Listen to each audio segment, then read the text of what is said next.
Presiden Joko Widodo menyatakan Indonesia sampai saat ini belum bergabung menjadi anggota BRICS. Jokowi mengatakan Indonesia akan mengkaji terlebih dahulu terkait kemungkinan bergabung dengan BRICS. Jokowi menegaskan Indonesia tidak ingin tergesa-gesa.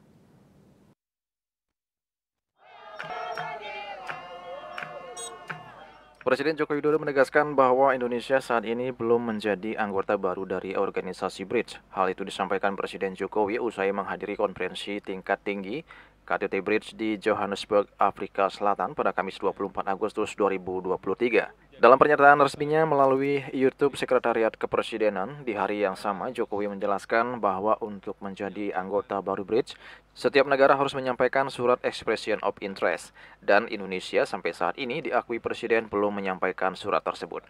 Adapun alasan kenapa Indonesia belum menyerahkan surat expression of interest, yang merupakan persyaratan bagi suatu negara untuk bisa bergabung menjadi anggota baru BRICS, menurut Presiden dikarenakan pemerintah Indonesia ingin mengkaji terlebih dahulu secara mendalam dan mengkalkulasi berbagai hal terkait keanggotaan BRICS.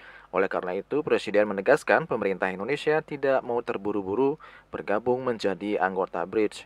Untuk menjadi anggota baru dari BRICS, suatu negara harus menyampaikan surat expression of interest. Semua harus menyampaikan surat itu. Dan sampai saat ini memang Indonesia belum menyampaikan surat tersebut. Karena kita ingin mengkaji terlebih dahulu, mengkalkulasi terlebih dahulu, kita tidak ingin tergesa-gesa, dan juga hubungan kita dengan 5 anggota BRICS juga sangat baik, dan terutama di bidang ekonomi. BRICS merupakan blok ekonomi yang beranggotakan 5 negara yakni Brasil, Rusia, India, China, dan Afrika Selatan. Kedatangan Presiden Jokowi di KTT BRICS kali ini disebut atas undangan dari penyelenggara acara tersebut. Presiden Joko Widodo pun sempat memberikan pidato singkatnya. Dalam pidatonya, Presiden Joko Widodo menyinggung soal tatanan ekonomi dunia yang dinilai tidak adil bagi negara miskin dan berkembang. Jokowi pun meminta semua negara berkembang untuk bersatu memperjuangkan hak-haknya. Ia juga mengajak agar negara berkembang menolak diskriminasi perdagangan.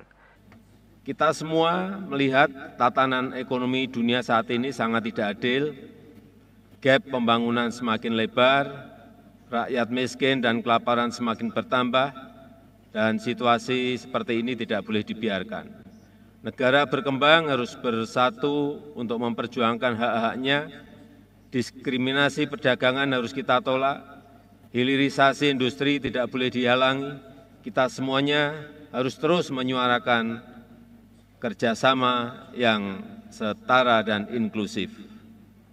BRICS dapat menjadi bagian terdepan untuk memperjuangkan keadilan pembangunan dan mereformasi tata kelola dunia yang lebih adil. Juli Suwarto dan Ketut Madiasa melaporkan.